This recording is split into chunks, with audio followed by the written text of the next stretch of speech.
Hey everyone, so in this episode of Make It with Calvin, we're going to be unboxing and putting together this 3DZWMAN heat set insert press tool and talk a little bit about why I decided to buy one instead of build one and why I even need one in the first place. So let's dive into it.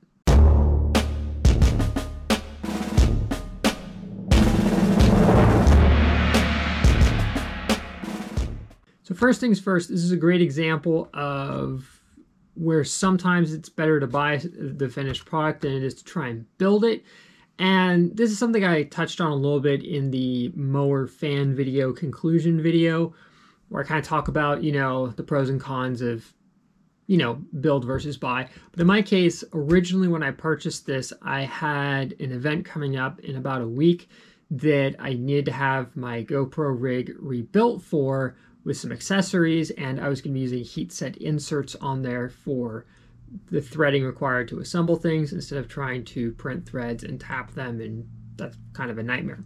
Now, sadly, that event has to be postponed because of external issues with the host of it, which is a big bummer, but life happens. But I still decided, you know what, at the end of May, I have a trip coming up with Danielle to the Grand Canyon, and I want to have the GoPro rig rebuilt for that so we can take it out there and use it and see how that goes for upcoming trips. Now, in the case of this, I did see the video a long time ago and recently rewatched it that Pedro and Noe Ruiz did for Adafruit about a really cool heat set press tool.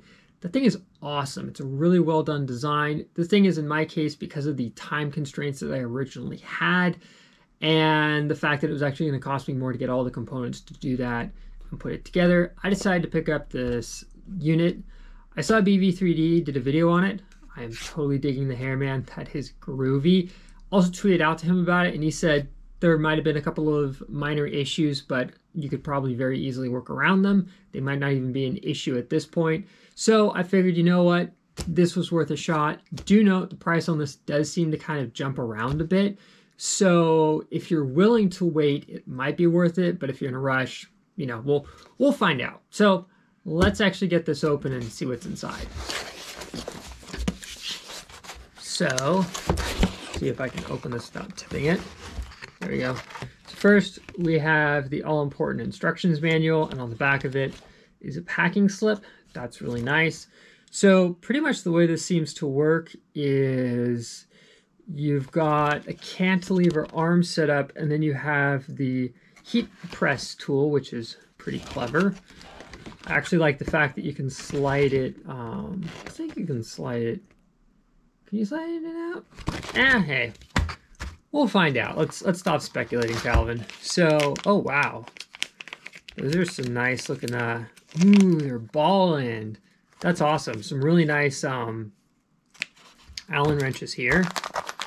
We've got some, ooh, yeah, some big Chungus knobs in there. I am digging that. The return spring, plastic cap, carriage assembly. Oh, look, it's V-wheels. This is nice. This is the tip set, so you can install various sizes of the heat set inserts. That's very, very nice indeed. Looks like a handle doohickey, the clamp for the soldering iron. The soldering iron itself, the thing I like about this is it does have a settable temperature range, which is a really nice feature because obviously if you're going to be installing parts into glass-filled nylon, you're going to want to crank those temps way high versus if you were going to be trying to install these in, say, oops, that was my Bluetooth speaker, versus installing them in, say, PLA, where obviously you want to keep the temps down. So here we have the little 2020 arm for the front and back. Some nice, it's kind of firm, but nothing wrong with that. Rubber feet. Packing foam. Yeet. Oh, wow. Oh, man. That is a solid base. I think that might even be steel. It's got a really nice powdered textured powder coat, I mean, and the 2040 rail. Okay then, so let's see, are any sides of this? Okay, one end is tapped, so we're gonna make note of that. We're gonna set the box gently aside, and we're actually gonna look at the instructions here really fast, although it should be relatively simple. Okay, paste the rubber pad on the four corners of the, it says aluminum. That doesn't feel like aluminum. Oh well, doesn't matter.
All right, so overall, I have to say this thing is pretty nice. Let me just install the cover on the end for looks.